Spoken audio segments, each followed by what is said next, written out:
ಯಾವಾಗೆಲ್ಲ ಮನುಷ್ಯ ಧರ್ಮದ ಕಡೆಗೆ ಸಾಗ್ತಾನ, ಧರ್ಮ ಕಾಪಾಡಲಿಕ್ಕೆ ಈಶ್ವರ ದೇವರು ಗಣಗಳನ್ನು ಕಳಿಸ್ತಾನೆ ಇರ್ತಾನೆ. ಆ ಗಣಗಳು ಬಂದು ನೆಲೆಸಿದ್ದು ಈ ಪುಣ್ಯ ಮಣ್ಣಿನಲ್ಲಿ. ಸತ್ಯದ ತುಡರಿಗೆ ತುಳುನಾಡಿ ಬುಲ್ಪಾತ್,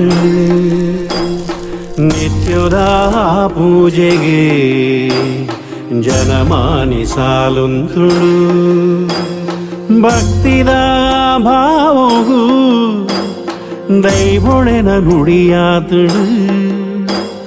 ಸತ್ಯದ ತುಡರಿಗೆ ತುಳುನಾಡೆ ಬುಲ್ಪಾತ್,